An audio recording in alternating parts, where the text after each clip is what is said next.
Okay, good evening. Welcome to Politics and Prose Bookstore. My name's Rich. I'm a bookseller here. We have tons of events every month, in store, online, along with trips and classes. You can find a full list of everything on the website. We also have handouts down at the front of the store and a calendar as well, so you can check that out. I'm just going to run over a few things before we get started today. The first being, if you've not turned off your cell phone or silenced your cell phone, if you can do that now, just so we don't disrupt the event, that'd be great. So when we get time for questions, we've got a standing microphone just in front of this pillar here.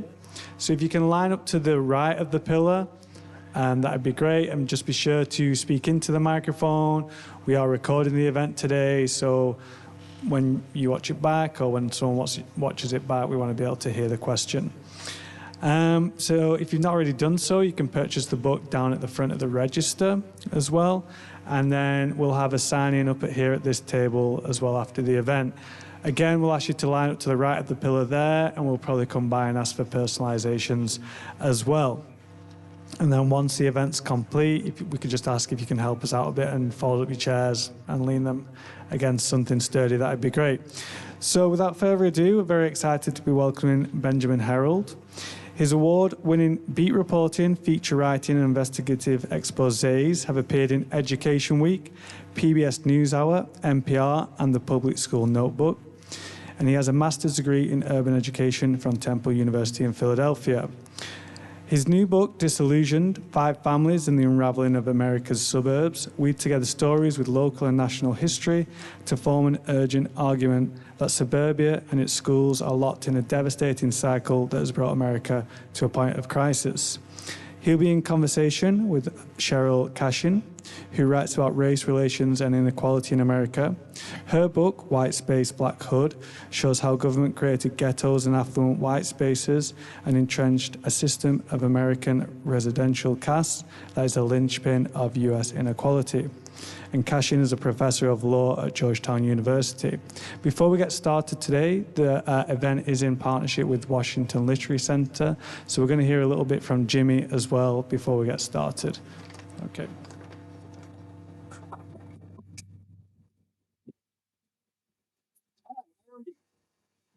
I'm going to be brief because I don't want to get in the way of the main thing that you came for. But my name is Jimmy Williams. I'm president and CEO of the Washington Literacy Center. Hey, we got to give a little credit for this. But Washington Literacy Center, for you all who don't know, we've been in Washington, D.C. since 1963. We started off in 1963, civil rights era, for the purpose of teaching adults who don't know how to read in the Washington, D.C. area, most of who are African American. We've been here, like I said, almost 61 years. That means 12, 13 presidents we've been here. We've seen rises and falls.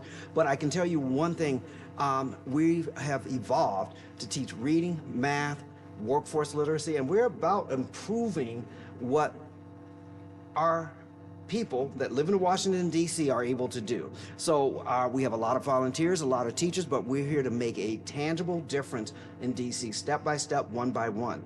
And I can tell you, I'm really happy to have had some time to talk with Benjamin and Sheryll, and I'm saying it like I know them. I've just met them tonight.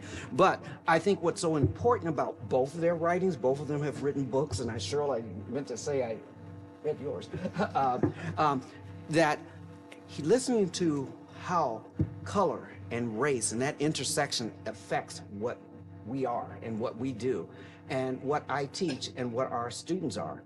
When we talk about literacy and how that there's a divide, that in DC we can talk about books on wards 1, 2, and 3 in this area, and then you go further to east of the river, and all of a sudden that's where the paucity shows. You see a large gap in unemployment, a large gap in housing, large gap in education, and that's what we're here for. But I get excited when I hear about books like this because they take a look at the intersection and dissect what America is, how race, how class, how access, how education, and many things that people take for granted. So I ask you to support the Washington Literacy Center, volunteer for what we do, and understanding that when we see books like this and you listen to people and other authors like Sheryll, that they are really talking about what I do, and they're talking about us, and they're talking about things, and especially in this political environment and with the presidential year that we are in, how all of those have impacts. So thank you very much, and I don't want to stand in the way of the evening for why most of you all came, but thank you very much for listening to me. You'll see me standing around. You have any questions, buy books, and also give to the Washington Literacy Center. And thank you very much.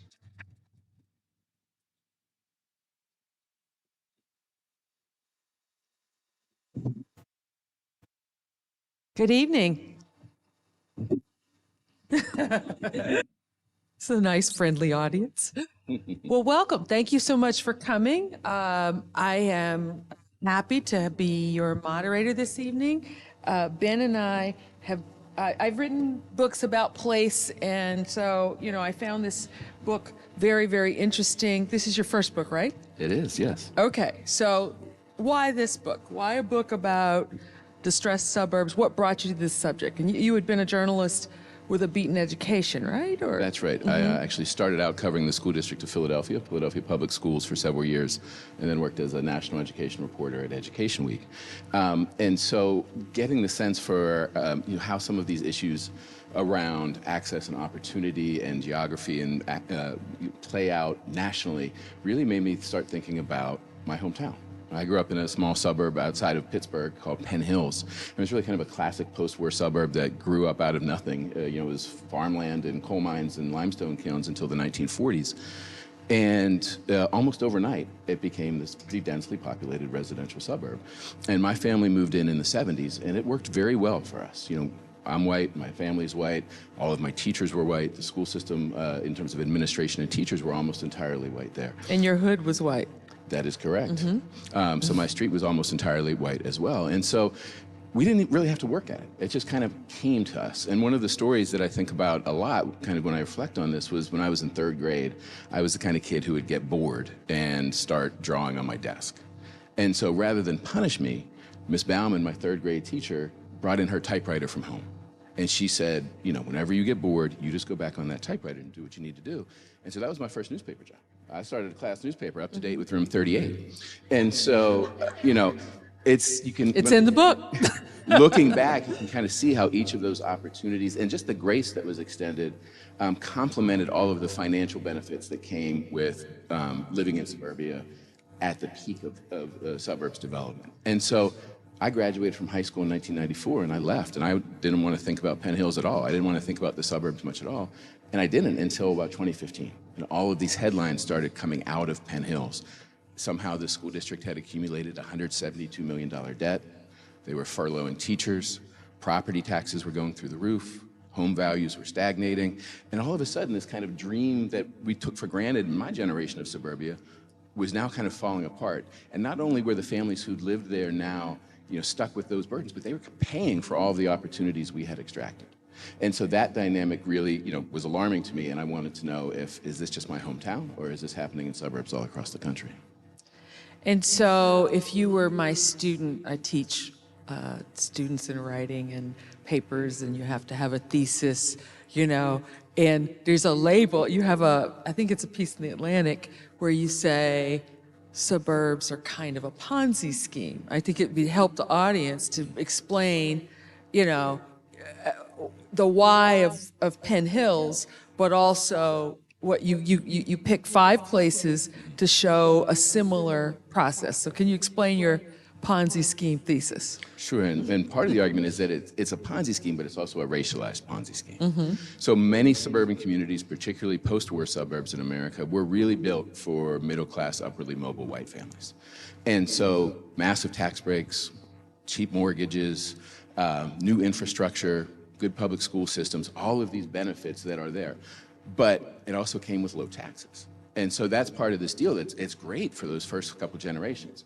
But it's only great because you're pushing off the true cost of maintaining and repairing and investing in future generations off onto somebody else later down the line without thinking about it.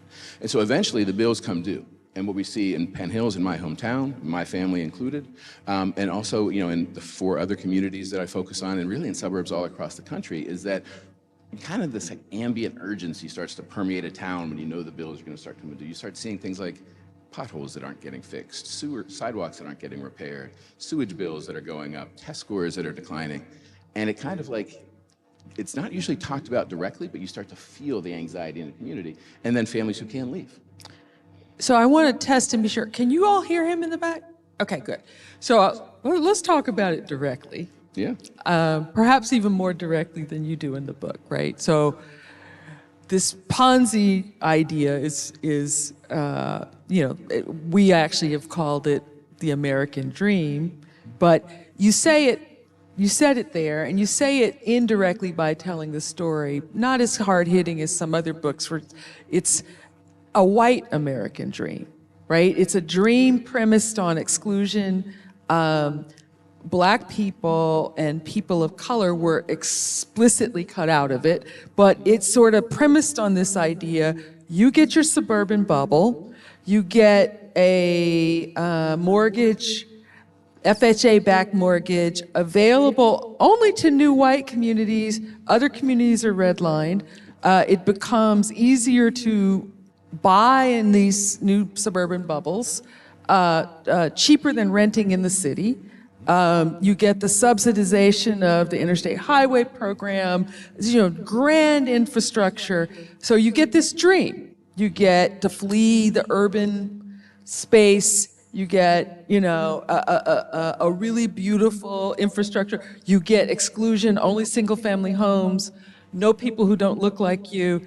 And you get the promise or illusion that your taxes will never go up, right? And part of also the Reagan Revolution is this sort of anti-taxes, but people don't want to give up the low taxes, nor do they want to give up single-family exclusion, right? And it becomes a trap. It does, and so eventually those bills come due, and they come due in terms of infrastructure repair, which can be extremely expensive, because in many of these communities, the sewers, schools, sidewalks, roads were all built almost overnight. So all of that stuff 30, 40 years later needs to be repaired at the same time. And so what happens is that, it's kind of coinciding the white kind of version of the American dream that we received largely through suburbia starts to kind of and then different kinds of people are coming in as other people start saying, okay, I'm out of here. I don't want to pay more taxes. But come in expecting to get that same social contract. You want the deal. But get in, and all of a sudden, the white families, the affluent families are all leaving. All these bills start kind of accumulating. The school system starts to deteriorate. And it's like, oh, wait, I have been stuck paying for the opportunities that somebody else already extracted. Right. Okay. So let me get out some of the nerdy writer questions. So how long did it take you to write the book? 4 years. 4 years. And how much of it was going around and interviewing, and how much of it was the writing? It was a little bit of overlap, actually. So there was a good 2.5 years of reporting, including during the pandemic, which became a challenge because a lot of the book is about schools. Public schools are very central to suburbia and this American dream, and to what families bring to these communities. This idea of, we go to suburbs because we want to give our children a better life, and that's a very powerful thing, and schools are central to that. So a lot of the book is, following these kind of interactions that both the children and the families, the parents, have with the school systems. That became very complicated during the pandemic, but we reported for a good 2.5 years, and then it was a good, 2 years of writing with a little bit of overlap in between, too. Okay, so you picked 5 American suburbs. Yes. And one family each in those suburbs to really focus on their experience. Tell the audience which 5 you picked and why. So I actually started with the communities before I met the families. And so the reason for that was starting to become aware of this kind of racialized Ponzi scheme that we're talking about, realizing it's hard to see in a single community at a single snapshot point in time, because it really plays out over generations, and it plays out over large geographic areas, like whole metropolitan areas. And so the 5 communities kind of trace this arc. Each is in a different stage of the same cycle. So start in the exurbs north of Dallas, where it's a new community. You still see longhorn cattle kind of grazing along the side of the road right next to these McMansions that are kind of going up 5,000, 6,000 square feet. So a lot of like those ideas around exclusion and hoarding opportunity still being very actively practiced in new communities that are getting built, on to Gwinnett County outside of Atlanta, which was a place that, particularly in the early 2000s, was a place where, for middle-class African-American people, it was like a powerful magnet, and the demographic changes there were just extraordinarily rapid. Also looked at Evanston, Illinois. Let me interrupt. Gwinnett County is north of Atlanta, and I just happened to have the experience in 1986. I took a year off between graduate school and law school, lived with a family friend, a black woman who was an early pioneer, who purposely bought a house in Gwinnett County. Where in Gwinnett? Alpharetta?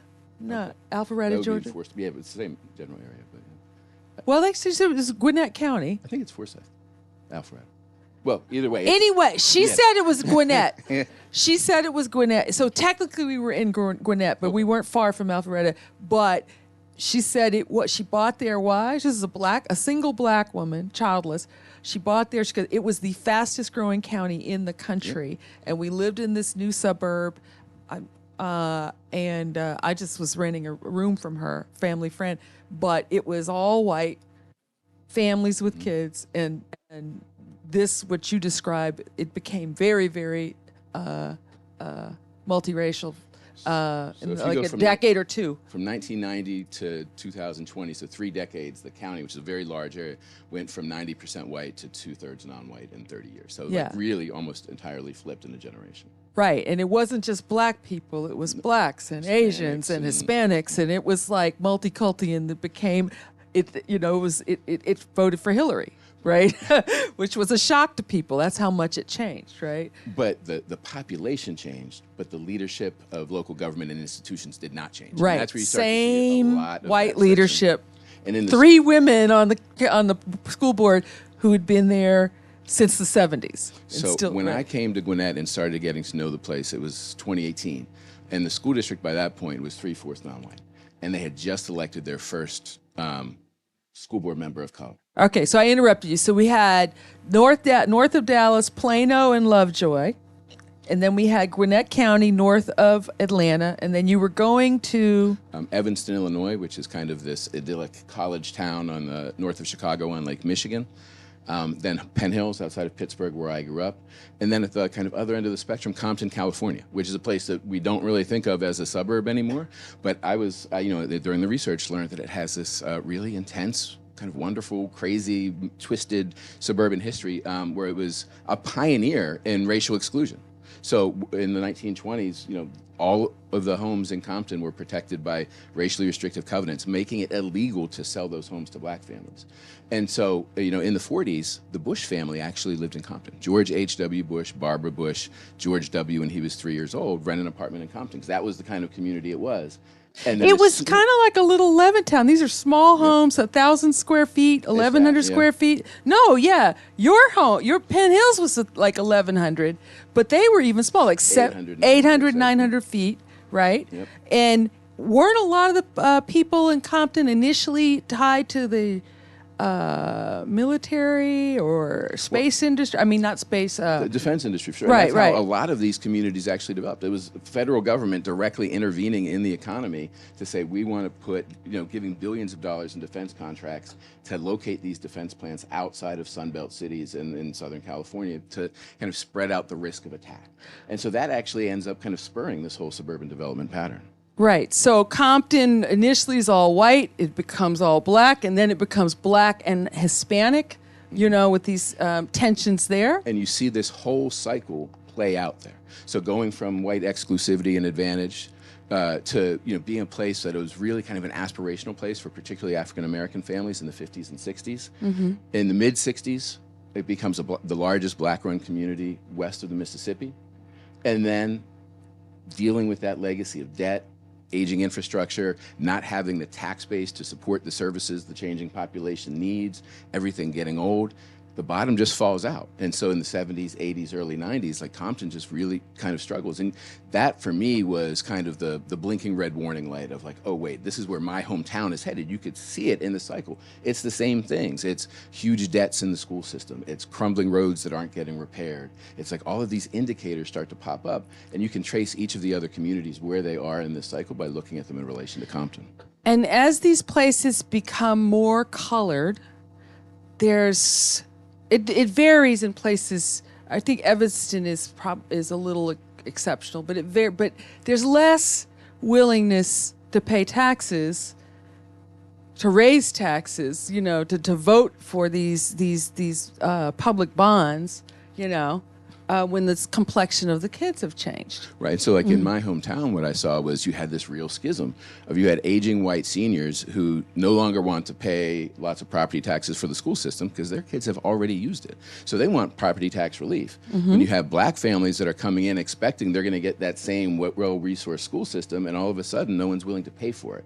And then you kind of combine that with the cultural mismatch. So even in 2020, when I'm reporting in Penn Hills and the school system is 2/3 black student bodies, there was not a single full-time black teacher in that school system at that time. And when you talk to the superintendent, it's like, oh, well, we have union rules and it's hard to find people, but it's just this kind of entrenched culture, and it's jobs and opportunities, and groups fight to hold on to that. So let's talk a little bit about the families. You guys have a sense of the thesis, right? But you told this story very intimately, each place through the experience of a family, sometimes multi-generational. And I have to say, as a mother of fraternal twins who are juniors in high school, and we've gone through 5 different schools. We're in our 5th schools now. Some of this was triggering, like, oh my God, I've got PTSD, black boys, right? But how did you meet the families? How did you decide on? And they clearly were willing to open up to you. It almost felt like I was watching a documentary. It seemed like you spent a lot of time with each family. They were very gracious in opening their lives to me, and kind of not just the events that were happening, but making sense of them. And so in Lovejoy, the ex-urban town north of Dallas, I met an affluent and very conservative white family who had been living in Plano as that was diversifying very rapidly. Conservative and Christian. Yes, very much And so. Christian, yes. So they kind of decided that Plano, as it was changing, was not where they wanted to be. So they're kind of trying to find this old version of the, mid-20th century suburban dream, and they kind of, hop around from charter school to private school, and they eventually land out in Lovejoy. And I met them through a realtor. Which is an exurb, right? Yeah. Lovejoy is farther, like it's about 35 miles north of Dallas. And so I met them through a realtor, and the realtor is actually on the board of the foundation that raises money for the school. So you can kind of see they have this kind of invisible filtering system where the local realtors, the school system, the local government, they all kind of work in concert to kind of filter who gets into the community. The Beckers, who I got to know, they had actually met when they were both bankruptcy consultants working on the Enron meltdown. And so that was where they fell in love. And so they kind of learned a lesson from that. They learned a lesson that if things start to go bad, you got to get out. And so they left Plano before Plano really had serious problems, but they also weren't happy with some of the things, like almost every family seemed to have at least one child who needed extra support at school, that kind of thing. And so the thing that was amazing to me about Lovejoy, so the very first time that I went there, I went on a tour of their high school. And this is a tour that they attract families from all over North Texas who want to avoid paying private school tuition but get the best public school education in Texas. And so I'm going on this tour, and it's this beautiful building. And I say, I notice that your demographics are a little bit different than Plano's, in that Lovejoy is now 75% white, less than 3% poor, only a handful of students learning English. So what do you attribute those to? And the woman looked at me and she said, septic tanks. Septic tanks. And I said, what are you talking about? And so it was all baked into the zoning code. And so they had a 17 square mile area that was entirely residential. Homes could only be built on acre lots, and in some cases 2-acre lots. And there was no sewer, so each home had to have its own private septic tank, which is expensive. And so she explained this to me, and then she looked at me and said, and this was like a major selling point of this tour, not a single child in this school district lives in an apartment. And so that was kind of what they. In fact, there were no apartments at all in this 17-mile square area, and they made it clear with discussions. You revealed that they didn't want to change the zoning code, or have any more density than what they had. And so for the Beckers, it's this kind of idea of we can buy into this dream that used to be pretty widely accessible. Families could just move out very easily, but now that's actually grown very expensive. It's very inaccessible. So they had to buy an $860,000 home to kind of get this version of suburban. Now in Gwinnett, that's cheap in D.C. Yeah. Am I wrong? It depends. I mean, I shouldn't say cheap, but that's par for the course, you know. In this neighborhood, I don't know, can you get in this neighborhood for $860? Hell no. But go ahead. And so in Gwinnett County, I met a black family named the Robinsons. And so they're a professional family, like several advanced degrees between them, super involved in their kids' education. Mom's still working on a PhD in public health. And so they moved to northern Gwinnett County, to one of the whiter parts of the county, about 45 minutes north of downtown Atlanta, thinking they were kind of getting this set it and forget it dream. You buy the nice house, it's by the good school, you can just send their kids there, you pay your property taxes, and you don't have to worry about it. And that works well until their oldest son hits middle school. And then all of the discipline stuff starts happening. He's tapping his pencil too loudly in class. He's spending too long in the bathroom. You know, he's smacked another boy in the back of the head when they were roughhousing, and we think that was a fight, and we might need to categorize it as an assault. You know, all of these things start happening. And so I met the Robinsons through a local advocacy organization that's dedicated to stopping the school-to-prison pipeline. In Evanston, against Progressive College Town, I met a woman named Lauren Odesina there. She's a multiracial mom, and she had grown up there, left, and then came back specifically to raise her son there and to have him in the local public schools. He, in first grade, he's called a racial slur in school. And so she's like, no, we're not sweeping this under the rug anymore. She joins a group of activist parents who take control of the school board.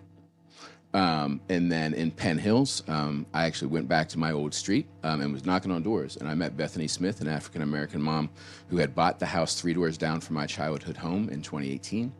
And then in Compton, I got to know the Hernandezes. The parents are undocumented immigrants from Mexico, and their son, Jacob, is a U.S. citizen. And I got to know him through his school, Jefferson Elementary, which is just this kind of magical place in the middle of Compton. So there's so much there, and what he does is he marches through the book. He, you know, each chapter it bounces.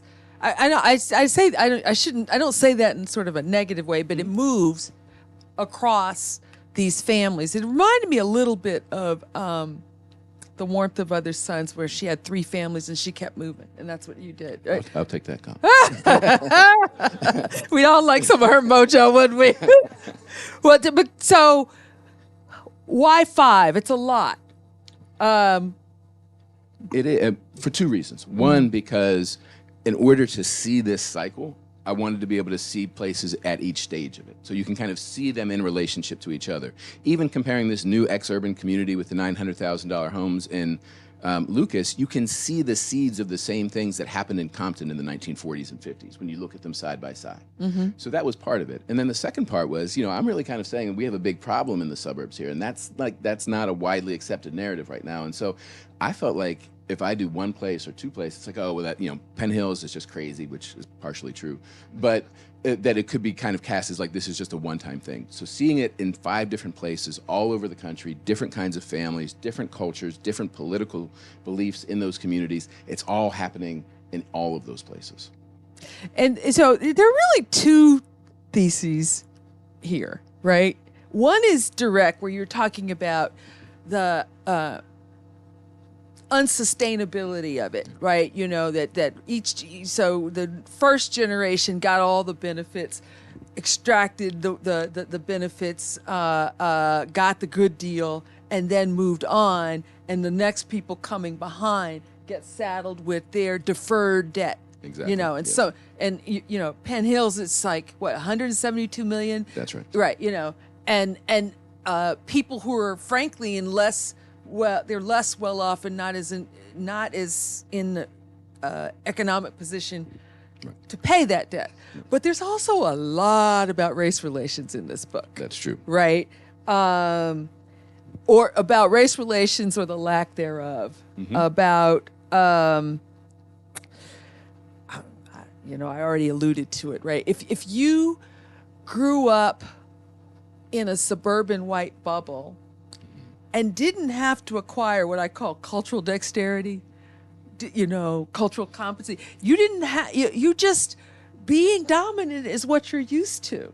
Paying attention to kids like your kids is what you're used to, right? But adapting to the loss of dominance, or even becoming sensitive and developing a lens for other people's kids that have the same kind of response that your third grade teacher have you, and you show this struggle over and over and over again. And Gwinnett is a really powerful and disturbing example of that. Because what you have here is this family, the Robinsons, who have everything going for them. And things are kind of working until all of a sudden they're not working. And then when you look at it, kind of zoom out and look at the big picture level, you see you have this school board. It's a 5-member school board. Up until 2018, it's entirely white. One of the school board members has been on there for 47 years, literally started when you couldn't drive the buses across the bridges because they were too rickety in Gwinnett County. And so, there's this sense of we built this community that works, and it worked for us. And so why are you coming here and trying to change it? You came here because you wanted this version of the American dream. So why are you coming in here and trying to change things? And you see that at a leadership level, like that would play out in school board races and so forth. But you also see it at a school building level and at a classroom level. And so one of the stories that just, really just hit home hard for me was especially thinking about the grace and opportunities I had received for my own little misbehaviors. So Corey, the 14-year-old boy in Gwinnett County, he starts to run into all these problems, and his parents say, okay, we got to nip this in the bud. We're going to go meet with everyone at the school. And so they're very intentional about this. They say, okay, we're going to bring his minister, we're going to bring my best friend, we're going to bring his grandparents, we're going to bring his coach, we're going to bring his mentor. This idea, we're going to show these people at the school that we're a good family and that we, want to work with you. We're going to be partners with you. And so they go up to the school and they're told, all those other people can't come in. They don't count. They're not family. And so there's this kind of confrontation that starts to happen. Eventually they work that part out, and then they get into this discussion and they're starting to talk about the discipline issues and how to resolve them and, all these things. And so the mom, Nika, she starts to feel really blindsided because all of a sudden, out of nowhere, they're talking about special education and maybe we're going to diagnose him with ADHD. This was the kid who was getting A's and B's. Oh, A's and B's. Mm-hmm. And he's a goofball. He's a 14-year-old boy, but it's normal behavior, but it's not being treated normally. And so mom, like the moment for me that was just like, oh, wow, you see this cultural disconnect. She says, listen, I see what you're doing, because I do it myself. I work in management. You're trying to document my child to death so you can get him out. And I know, because I've done that to people in the place where I work. So don't think you can fool me with this. Right. I know. Mm-hmm. But they ultimately end up having to pull their child out of this community of the school where they, bought a house for that school and send him back to live with his grandparents in DeKalb County to finish out 7th grade. In an overwhelmingly black school. Right. In which the fights aren't just like goofball fights. Right. So they're real fights. So Corey goes in on his first day, and it's like, this is, I think it was like, maybe like roughly 900 black kids and 7 white kids in the school. And so he's like, this is great. I don't have to worry about impressing all these other kids, until he goes to lunch the first day and there's like a real fight. And then he's like, oh, wait, I didn't know that what it really looked like. And so, his mom kind of jokes like, yeah, he's just like coddled suburban kid. He's not he's not ready for all that. But so, they have to, it's this choice at the family where there's no good option. So they're thinking about, okay, he can go back to the predominantly black district where test scores are slipping, fights don't get responded to, all of those issues.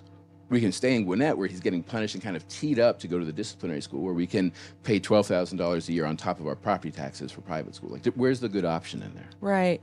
Well, but another thing that comes through in looking at all these stories is just how hard it is to have school integration, stable school integration that works for everyone. And I wonder, did you come away? We're coming up on the 70th anniversary of Brown v. Board in May, right? I wonder if you came away thinking that having any thoughts about that versus racial equity. And I want to preface this by I'm asking 2 questions at once.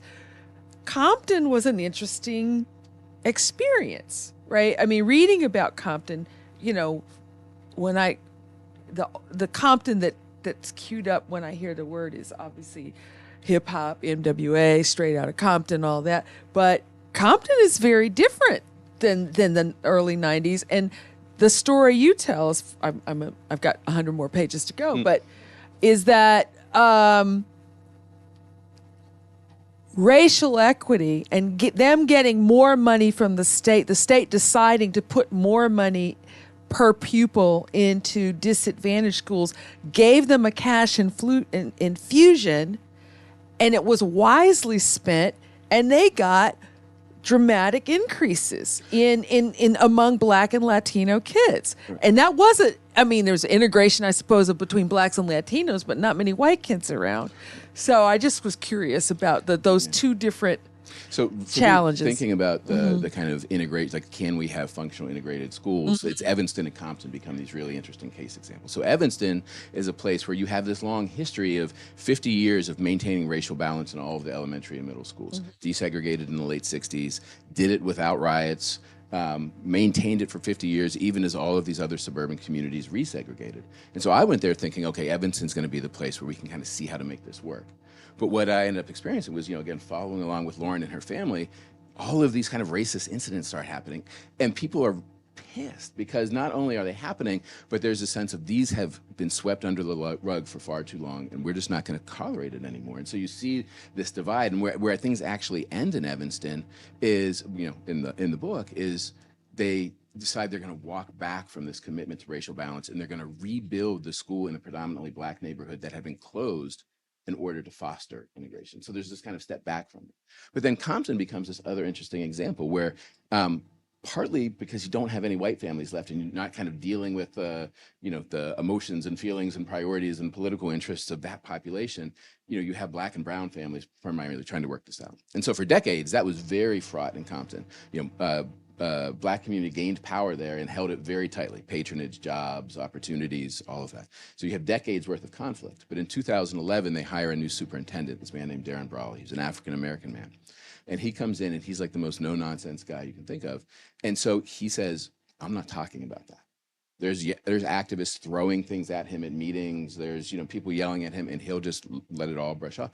And so he's like, if I try and wade into that, I'm going to get sucked into it, and we're not going to get anywhere. So what he does is he gets the finances right, and then starts to build this instructional vision, and then the state passes this progressive funding formula. And all of a sudden he has this money, and they've done the work. So he knows if they want to improve the schools, it's 80% Hispanic in Compton now. So that means you have to hire bilingual teachers, you have to have curriculum, you need welcome centers for new immigrants. And he actually does it, but he does it quietly to kind of eliminate some of the backlash. And so you have this kind of, we think of integration as Black-white, but in a lot of communities, it's really, all kinds of different groups. And many suburbs now, older suburbs, white people aren't part of that at all. So in some ways that creates opportunities. Interesting. Is Bethany here? Yes. You want to introduce her? So when I knocked on the door 3 doors down from my childhood home, I met Bethany Smith. And so we ended up getting to know each other, and Bethany is featured in the book and actually ended up writing the epilogue to the book and is gracious enough to join us as well. Hey, Bethany. Good to see you. Sure. So nice to meet you. I feel like I know you. So Bethany's family and son, and you're the only one who used your own name, right? Correct. And is your son Jackson? Yes. Okay. Yes. Is that his real name or? Yeah. No. Okay. Well, that's good. Good mom. Good mom. How old is Jackson? We're going to continue to call him Jackson. Right now he's 12. Oh, okay. Yes, How did he feel about being in this book? He felt good about it. I had him read the epilogue, and then I was like, "What was your favorite part?" He was like, "Well, when you talked about me." Well, it's interesting. The New York Times said that you didn't completely agree with his thesis about this moving to the suburbs being a disappointing experience. So why don't you share with the audience your perspective on this, on your move Well, to first, Penn good Hills? evening, everyone. I moved to Penn Hills from Pittsburgh City. It wasn't that I was moving to suburbia because I made it. I actually moved there because it was more affordable housing. So that's how I ended up in the suburb of Penn Hills. Pittsburgh was gentrifying Yes. rapidly. Yes, yes. So my experience there was I pulled my son out of a city charter school and put him into the public school In Penn Hills. In Penn Hills. And the relationship I was having with the teachers was positive. It wasn't until I read the book and Ben's visit to the classroom where I saw things differently. But at first, I did not agree with the information he was coming to me with, because it wasn't what I was experiencing. So you felt supported in the school? Yes, at first, yes. At first. Is he still at that school? No. Okay. No. You took him out? Yes. And explain why. Well, for one, he graduated. It goes up to fifth grade. So he graduated. He's in sixth grade now. And I took him out the school district altogether because the middle school is just not equipped. There's so many issues going on in that middle school. I just did not want to send him there to continue his education. Is it a money thing? Or is it just something else? It's a money thing. It's also the way how the school district, how they run things, and also the teachers and the administration. They lack a connection to the children that they're servicing. And there's a lot of behavior issues, a lot of... Among the children? Yes. So what kind of, and we'll end here and open it up questions from the audience, but what kind of school or what jurisdiction is your son in now? He's actually in a charter school.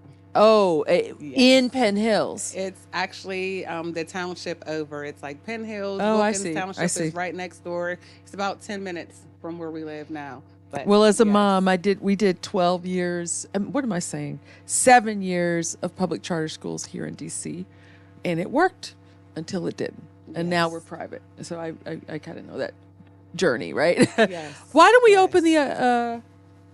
open up to the audience with questions? We have about 17 minutes left. You can, yes, please come to the microphones and be aware you're going to be on their YouTube channel. You're being videoed.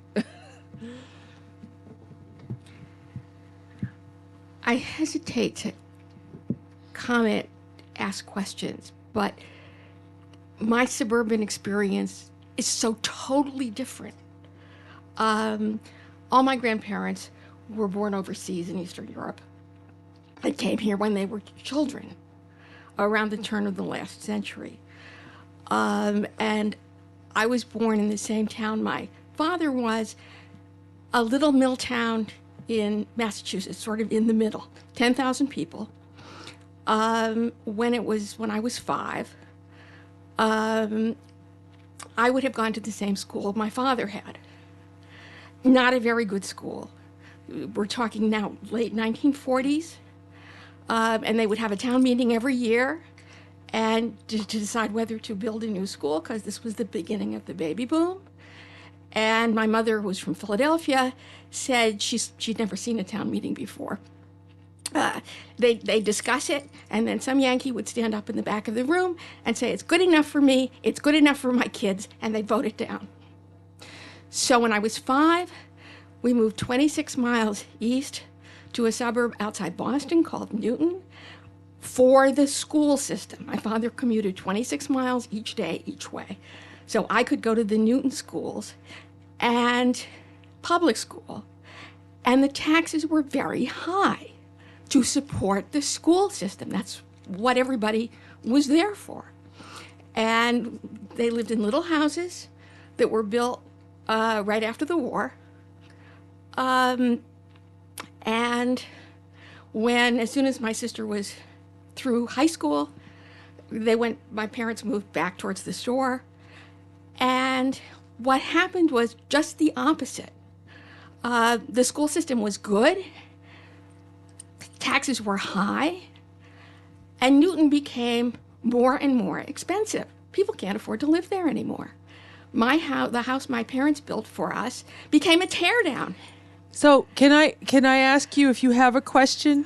Well, the question is, you're representing this as very common, and to me, it's very uncommon.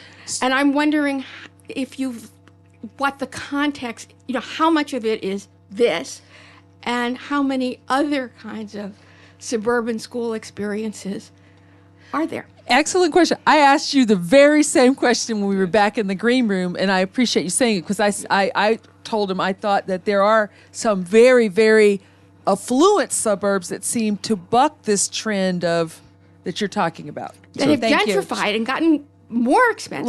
Right. So go ahead. Two of the factors that I think you tend to see in those kinds of suburbs is, one, they tend to be older. So they didn't necessarily pop up overnight. They're able to grow a little more slowly and evolve more slowly. And that allows the repair and the renewal to happen more gradually, not without this big bill coming due all at once.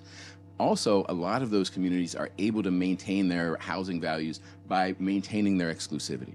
And so in some ways, you have a place like, Montclair, New Jersey, or Shaker Heights, Ohio, some of these places that, are able to maintain this kind of high standard, but they do it because they're able to maintain the exclusivity, and that kind of keeps our home values artificially high. So my sense is that those, certainly there are those communities, but they're an exception, particularly when you start looking at the post-war suburbs. And of course, it's important to notice that like the suburb where I live now in Bethesda, there were racial covenants, no blacks, no Jews, Right. all around Montgomery County. Thank you for your question. Who's next? Well, my question's been totally co-opted because I was going to say the same things. I grew up in Northwest Washington, and to me, suburbs are Arlington, Virginia, and Bethesda, Maryland. And of course, they've only thrived. But it is the economic. I mean, they've been able to maintain themselves by maintaining a high economic. And I think there's also a question of thrive for whom. And so for those people who can afford to live there, they often work very well. And some places are able to sustain that, particularly if there is a rich tax base like the place like Bethesda might have. Right. But many of these suburbs are almost entirely residential. And particularly when we get into the Sun Belt in the South and other places where there's these residential communities where that housing is appealing for a generation. And then it's old, and it's not big enough, and it's not new enough, and there's not a tax base there to support the renewal and redevelopment of that, and people will just move one ring further out and build what they want there. And so you see this cycle of going out, almost like a concentric rings on a tree, that they'll go out like that. So it's not everywhere, and there are exceptions, but I think that's a predominant pattern, particularly when you get outside of the Northeast Corridor. Yeah. So for what it's worth, my last book was called White Space, Black Hood. I'm not here to plug it, but my thesis was that in most metropolitan areas, there are identifiable, very affluent, exclusionary white space, and we tend to overinvest and exclude there, and everybody else who can't buy their way in to that kind of space gets a very different deal, and the people trapped in concentrated black and brown poverty get the worst deal. And one of the things that was so powerful about that book is the idea that those two types of communities are linked. They're linked, yes. You can have these affluent communities of privilege if you have the concentrated poverty elsewhere. You can't be poverty-free unless we've structured a system that concentrates it elsewhere. But we're not here to talk about my book. Next question. So you did part of your research during COVID. We usually hear that COVID effect on communities, when you talk about retail establishments, those have all been gutted with COVID shutdowns and stuff. Has COVID impacted the direction that you think things are taking, and how will people get around that? Thanks for the question. What I saw in the communities that I followed was really two things. So both COVID and the protests post the murder of George Floyd really exacerbated these tensions. And so you had these kind of like simmering issues, both economic and kind of cultural in these communities. And all of a sudden that gets much more intense. And so two examples, kind of one on each. In Lovejoy, which was, that's the name of the school district. It serves these two very wealthy, exclusive towns. During that period, it was already, kind of leading into it, that ambient anxiety that I talked about was starting to happen. You would see all of a sudden the district, which is very small, is running $1 million operating deficit. Oh, they're starting to have to charge for school buses. So these little things start happening. Then COVID hits, and all of a sudden they have to close one of their 3 elementary schools. And the community is like, what the heck is happening here? There's way too much money in this community for this to be happening. But COVID ends up kind of splintering that. And then on the kind of more cultural side, in Gwinnett County, the family that I'm following, the Robinsons, with their oldest son, Corey, they're really kind of wrestling with, which school should we send him to? Should he be in private school? Should we in the cab in Gwinnett? And then all of a sudden he's homeschooling it with remote learning. And this amazing thing happens where he kind of like comes back into himself. His light starts to shine again. He's able to kind of pound out beats while he's doing his, homework, and no one cares. The thing he told me, he was like, well, the biggest difference is I can get up and go get an orange whenever I want. and I'm not going to get in trouble. And so for his mom, it's this moment of like, oh, wait, I have my son back. Like I see his kind of like personality reappearing now that he's not in this suffocating environment 7 days a week or 5 days a week. But for the parents, it's also a reckoning of realizing, oh, wait, we've been kind of putting this message on him too. Like you have to tone down your physicality. You can't be loud. You can't dance. You can't sing. You can't do all of these things that are kind of natural to your personality because they don't fit. So it's this moment of like, we're glad to have Corey back, but realizing, oh, wait, we were part of the problem as well. Next question. Yes. Yeah, thanks for the presentation. My question is more about federal policy and how federal policy has intersected with these dynamics. A lot of what you discuss relates to very local governance decisions or perhaps how state level policies impact local governance. How do you see federal policy intersecting over the arc of history that you looked at? And then the second part is, given Biden and his rhetoric around creating an economy that works for the middle class, are they taking these dynamics on board, and have you seen them try to address them? Thanks. I'll try and address both parts. In terms of the federal role, I mean, I think, again, thinking of this kind of post-war era, like it was really direct federal intervention that created suburbia, both in terms of funneling defense money to these perimeter areas, especially around the Sun Belt, and communities really being built just to serve the workers of these defense factories. So that's part of it. And then also really structuring the flow of who had access to those communities by redlining and the Halsey maps and the kind of things that came with that of, you know, being really explicit about racial segregation being kind of the way that the community has to be organized if it's going to get these benefits, really structuring who's able to get into the communities. So there's that. And then more recently, I mean, I think what we see is like the home mortgage interest deduction is the biggest single tax deduction in the United States. And that, you know, homeowners everywhere benefit from that, but, you know, look at the country writ large, and it's really suburban homeowners who get the preponderance of that. And so we actually did an analysis in the book looking at this 17 square mile area served by Lovejoy School District. And, you know, it worked out that essentially all of these families, almost all of whom are very wealthy, are essentially getting $1,500 a year just because they're paying a mortgage on this. And they don't need the money. But I actually sat down and talked with the mayor of one of the towns. And so his like day job was as a financial manager for high net worth individuals. So he knew all about this.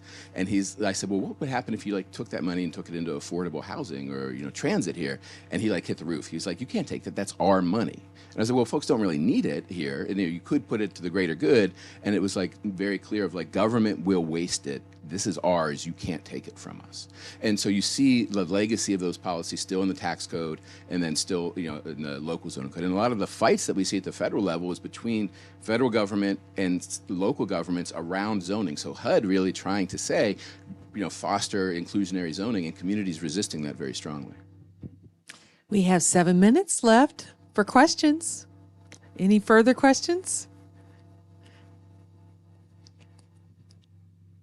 You have to go to the mic. You could go over and get in line.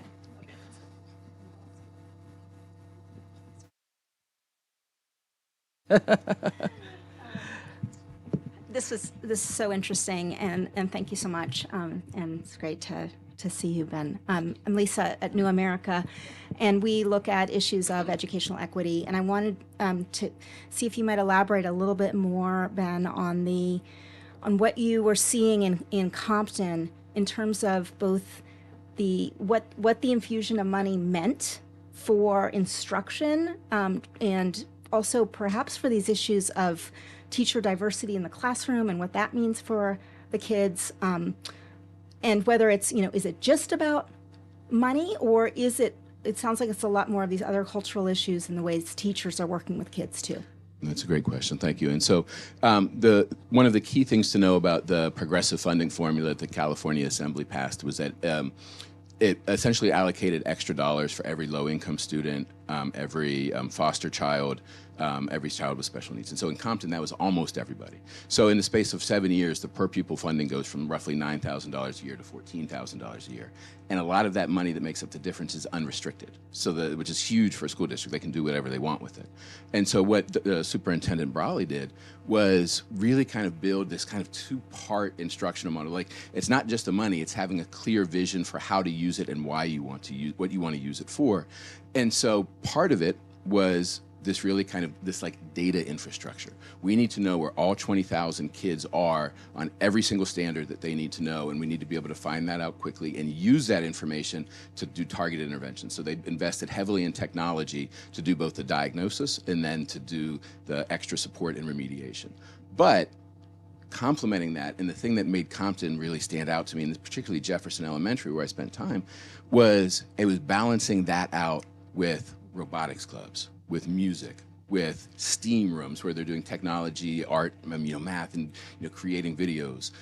The boy that I follow, Jacob Hernandez, he gets to create his own class newspaper. He's doing mock trial competitions. They have like this citywide science fair that's just incredible, where kids are doing holographic Millennium Falcons. And so what was amazing about it was you see kids both getting the basics that they need, but also having the opportunity to imagine themselves in all of these different futures. And the superintendent was very intentional about that. He spent a lot of his time going to Google, Boeing, Apple, all of these headquarters, and he'd say, what are you going to be your hiring needs in the next 10 years?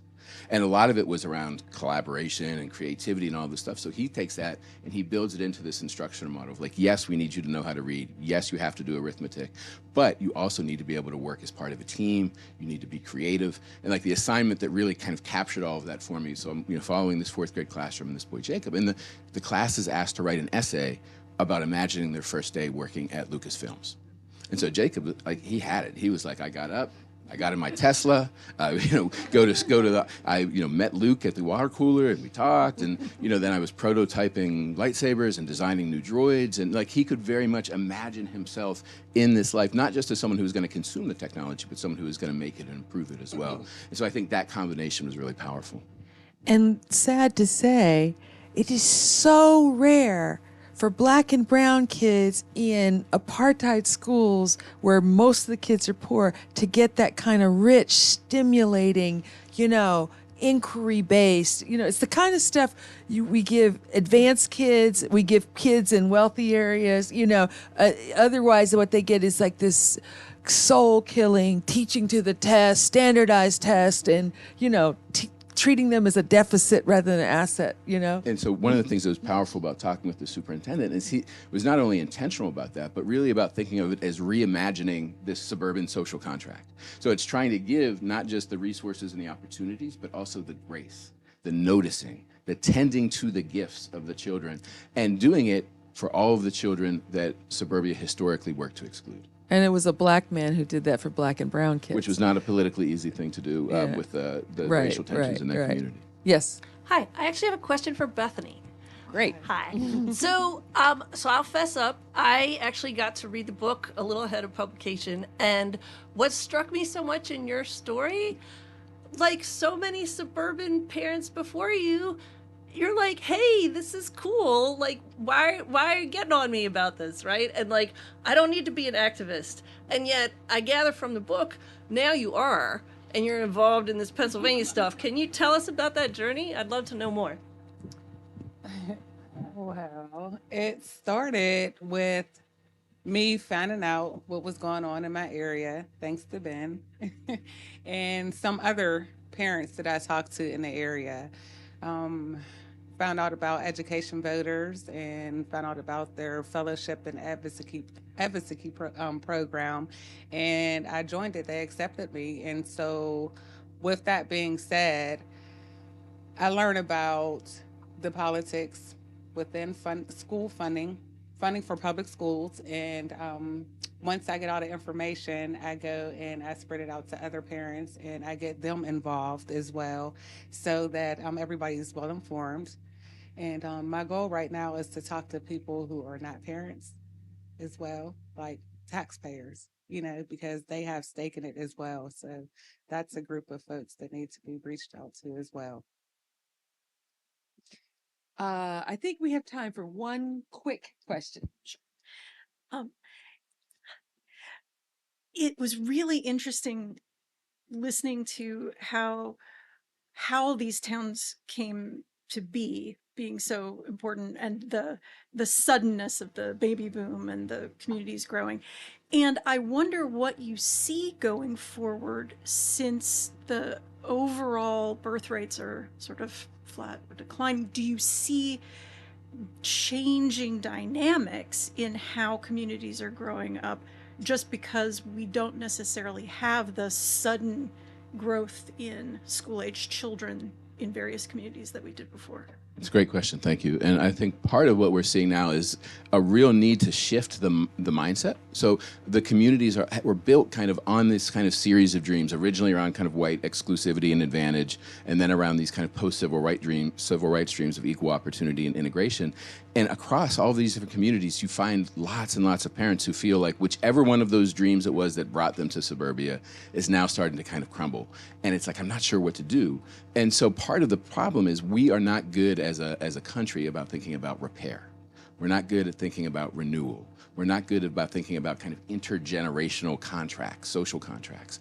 And so that's really kind of antithetical to the foundation that a lot of these communities were built on. But I think a lot of the tensions we're seeing are around trying to say, hey, how do we, bring resources into these communities, but also bring a different mindset of saying, how do we take a community like Penn Hills and spread that burden that is there around, that's there now around, so it's not just the residents who are there now who have to deal with it, it's people who already benefited from it, who feel an obligation and responsibility to it as well. That's not something we do well, but that's something that I hope people walk away from the book with a sense of, I see this dynamic in the communities around me and it makes sense in a different way, and I need to think about it differently because I have a responsibility to it as well. Well, I'd like to thank both Bethany, I'm so sorry, and Ben for a very interesting conversation, and the audience for great questions. Thank you for coming out, and